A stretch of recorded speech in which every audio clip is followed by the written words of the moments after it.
Nouvelle édition du Morning News, bienvenue à tous et merci de nous rejoindre. Voici les principaux titres de ce journal.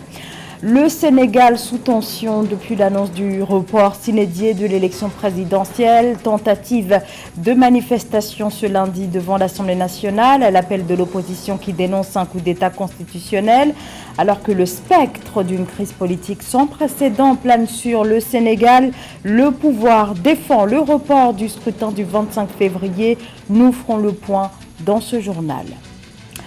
Des millions de personnes sont toujours en attente d'une aide humanitaire en Centrafrique, des déplacés internes, mais aussi des réfugiés venant de pays limitrophes. Pour faire face à l'urgence, les autorités annoncent un renforcement de l'action humanitaire. Le cacao rapporte 400 milliards de francs CFA par an. Le gouvernement camerounais attribue ce bilan à une demande supérieure à l'offre. Le Cameroun reste le 3e pays africain producteur de cacao. On ouvre ce journal par la situation au Sénégal, toujours en plein séisme politique depuis l'annonce par le président Macky Sall du report s'inédié de l'élection présidentielle qui devait se tenir le 25 février prochain. La situation est particulièrement tendue à Dakar. Ce lundi dans la rue, la tension est montée d'un cran avec des tentatives de rassemblement devant l'Assemblée nationale, des mobilisations à l'appel de l'opposition aussitôt dispersées avec des lacrymogènes ce lundi matin par les forces de l'ordre. Plusieurs endroits de la capitale ont été quadrillés. Dans le même temps, l'accès à Internet mobile a été coupé dans plusieurs quartiers de Dakar. Tout cela au moment où l'Assemblée nationale a commencé ce lundi à débattre de la proposition de loi visant à reporter l'élection présidentielle. Le texte propose un report de 6 mois maximum. L'opposition qui accuse le chef de l'État sortant Macky Sall de vouloir se maintenir après la fin de son mandat continue d'appeler à la mobilisation. Le président Macky Sall risque d'être encore à son poste au-delà de l'échéance de son mandat le 2 avril. Il s'agit du premier report d'une élection présidentielle dans l'histoire du pays, une décision que le pouvoir continue de défendre. Sédou Gueye, porte-parole de l'Alliance pour la République et ministre conseiller du chef de l'État, justifie d'ailleurs ce report. Cheikh Omar Kamara. Dans un entretien exclusif accordé à Africa 24 le 4 février 2024, à la suite de l'annonce par le président Macky Sall de l'abrogation du décret portant convocation du corps électoral pour la présidentielle du 25 février 2024 au Sénégal, le ministre conseiller Sédou Gueye a souligné l'importance de garantir la transparence et l'intégrité du processus électoral et la nécessité de résoudre de manière juste et équitable interrogations entourant les accusations de corruption visant certains membres du Conseil constitutionnel avant de restaurer la confiance du peuple sénégalais et les institutions démocratiques du pays. L'acte posé par le président de la République participe beaucoup plus à la sauvegarde de la paix et de la stabilité, à garantir conformément à sa responsabilité de chef de l'État le fonctionnement régulier des institutions. Puisque vous le savez, la date des élections est du domaine de la loi et de ce point de vue-là, c'est du ressort de l'Assemblée nationale qui va statuer très prochainement autour d'une proposition de loi introduite par des députés qui ne sont pas les députés de la majorité. Parce que je voudrais signaler également que le parti du président ou la coalition du président a une majorité relative à l'Assemblée nationale. La mise en place par l'Assemblée nationale d'une commission parlementaire chargée d'enquêter sur ces allégations de corruption contre des membres du Conseil constitutionnel dans le cadre du processus électoral démontre la volonté du gouvernement sénégalais de maintenir l'équité du processus électoral. Depuis 1963, le Sénégal n'avait jamais connu une telle exception dérogatoire sur l'élection présidentielle. Le report se justifiant par l'importance de respecter les principes démocratiques fondamentaux afin d'assurer des élections libres et transparentes pour garantir la légitimité du prochain président de la République. Si on entre en élection avec des suspicions, avec des contestations sur les procédures de vérification des candidatures, je pense que ça n'augure rien de bon. Et c'est là où il faut saluer justement la lucidité et le courage du président Macky Sall, qui a préféré prévenir, puisque ce qui est certain, on aurait été dans des élections à contestation massive, c'est là le point de départ de l'instabilité. Alors que si on retrouve les modalités de l'application de la loi et les ressorts du dialogue, nous pouvons continuer et poursuivre la bonne courbe de notre trajectoire démocratique, dont la constante, c'est d'organiser des élections à contestation nulle, sinon marginale. La mise en place par les députés d'une enquête parlementaire concernant des faits et agissements contraires aux lois pour éclairer sur le processus de validation des candidatures à l'élection prévue le 25 février 2024 par le Conseil constitutionnel sont des actes d'une telle gravité rendant inéluctable l'impasse et l'imbroglio politique au Sénégal. À travers le report, la conclusion des enquêtes et le dialogue national préélectoral inclusif, tous les acteurs politiques, à commencer par le président Macky Sall, visent une élection apaisée et dans le consensus le plus large conformément à la tradition politique du Sénégal, un sacré pari. Le contexte humanitaire est toujours aussi critique en Centrafrique, pays toujours en proie aux affrontements impliquant des groupes rebelles, ce qui entraîne des déplacements de population, sans compter que ce pays accueille également des réfugiés venant des pays voisins. Le conflit au Soudan a exacerbé les besoins humanitaires, d'où l'urgence de renforcer l'aide d'urgence en Centrafrique, où près de la moitié de la population, soit environ 3 millions de personnes, attendent assistance et protection. Sarah Yemeli. Pour répondre aux besoins des populations les plus vulnérables, le gouvernement centrafricain et ses partenaires humanitaires ont lancé le 2 février 2024 le plan de réponse humanitaire 2024. Cette action, qui devrait permettre de répondre aux besoins urgents de 1,9 million de personnes, nécessite la mobilisation de 367,7 millions de dollars. Selon les données officielles, 2,8 millions de personnes, soit 46% de la population, sont extrêmement vulnérables en 2024. Nous avons affiné les besoins grâce à des consultations préliminaires avec les autorités et les communautés touchées à l'intérieur du pays. Et nous avons découvert que certaines zones relativement stables nécessitent l'engagement d'autres acteurs, tels que ceux impliqués dans le développement, afin de consolider les acquis des efforts humanitaires et de soutenir durablement la protection et la résilience des communautés vulnérables. Le conflit qui perdure depuis plus d'une décennie dans le pays, l'impact récent de la guerre au Soudan et l'insécurité dans la région frontalière du Nord-Ouest avec le Tchad ont forcé le déplacement d'un Centrafricain sur 5 à l'intérieur du pays ou à l'étranger. Le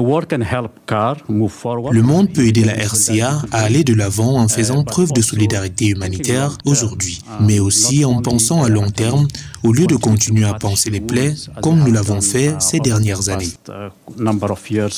Selon le coordinateur humanitaire en République centrafricaine, Mohamed Ayoya, grâce à la générosité des donateurs en 2023, environ 2 millions de Centrafricains, parmi les plus vulnérables, ont reçu une assistance vitale dans au moins un secteur, en particulier dans les régions inaccessibles par la route depuis plusieurs années.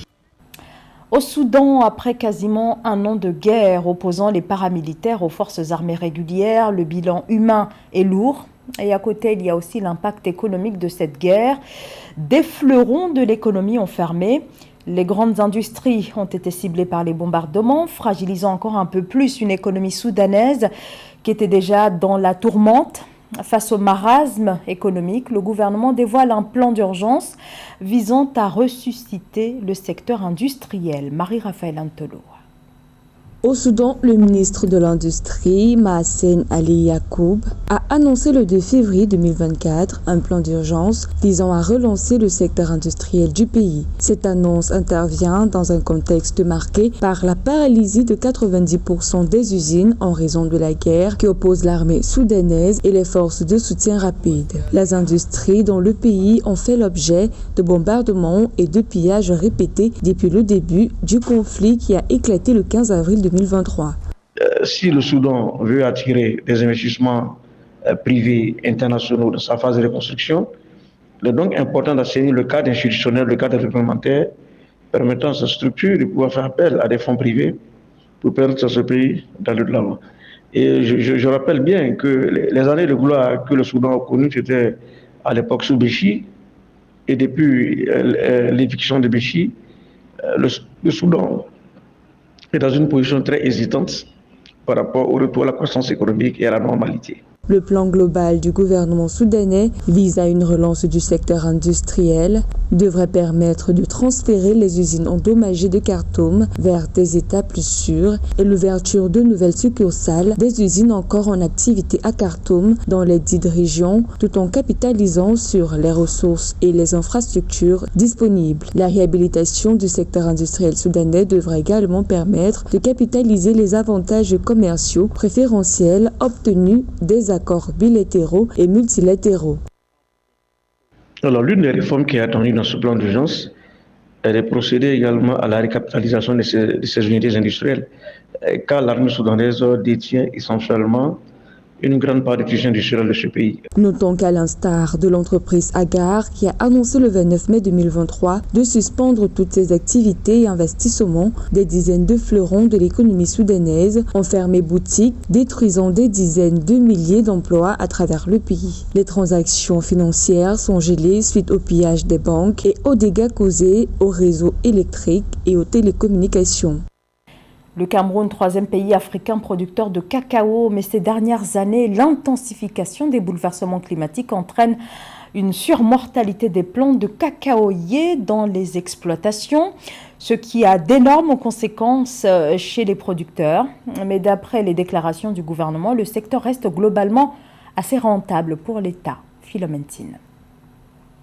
Le cacao rapporte au Cameroun une enveloppe de 400 milliards de francs CFA par an. Cette culture de rente continue de générer d'importants revenus pour cet État d'Afrique centrale. Selon le ministère camerounais du Commerce, le pays commercialise 290 000 à 300 000 tonnes de cacao par an. Toutefois, la production camerounaise de cacao a enregistré une baisse au cours de la campagne cacaoyère 2022-2023 pour s'établir à 262 112 tonnes contre 295 163 tonnes en 2021-2022.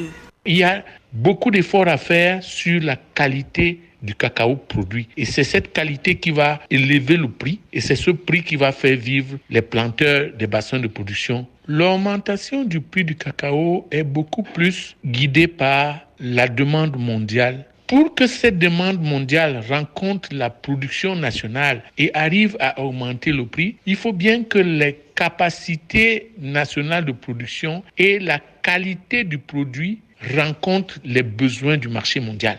Depuis le début de la récolte pour le compte de la campagne cacaoyère 2023-2024, le prix de vente de la fève a été revu 7 fois à la hausse au Cameroun.